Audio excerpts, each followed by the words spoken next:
scarf. And under these thick layers, there was Ophelia. All around Ophelia, the cloakroom was now protesting from its every wardrobe, furious at this intrusion that flouted the archive's rules. The pieces of furniture creaked at the hinges and stamped their feet. The hangers clanged noisily, one against the other, as though propelled by a poltergeist. This display of anger didn't intimidate Ophelia in the slightest. She was used to the archives being temperamental. "Gently does it," she murmured. "Gently does it." Instantly, the furniture calmed down, and the hangers fell silent. The archives building had recognized her. Ophelia went out of the cloakroom and closed the door. On the panel was written, "Beware, cold rooms. Take a coat." With hands in pockets and long scarf trailing, Ophelia passed a succession of labelled filing cabinets. Register of births, register of deaths, register of consanguinity exemptions, and so on. She gently opened the door of the consulting room. Not a soul. The shutters were closed, but they let in a few rays of sun that lit up a row of desks in the gloom.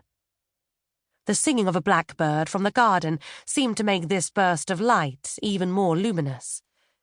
It was so cold in the archives, you felt like opening all the windows to usher in the warm air outside.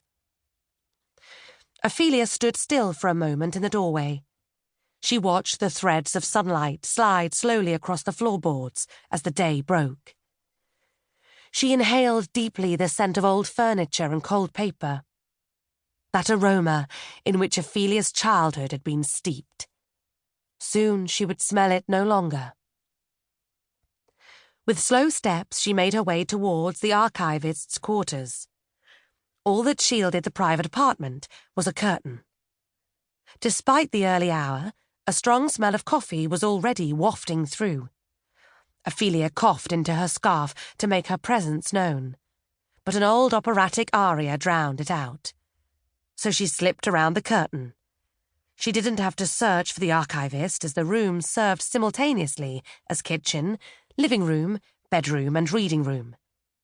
There he was, sitting on his bed, nose in a periodical. He was an old man with untamed white hair. He'd wedged a loop under his eyebrow, making that eye look enormous.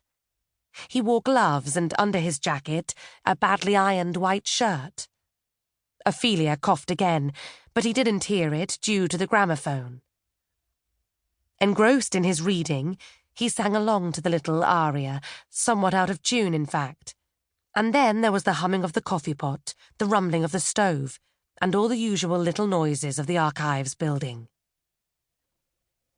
Ophelia soaked up the particular atmosphere pervading these quarters, the off-key singing of the old man, the waxing light of day filtering through the curtains, the rustling of carefully turned pages, the smell of coffee and, underlying it, the naphtha whiff of a gas lamp. In one corner of the room, there was a draught board on which the pieces moved of their own accord, as though two invisible players were taking each other on. It made Ophelia want, above all, to touch nothing, to leave things just as they were, to turn right back for fear of spoiling the familiar scene. And yet she had to steel herself to break the spell. She approached the bed and tapped on the archivist's shoulder.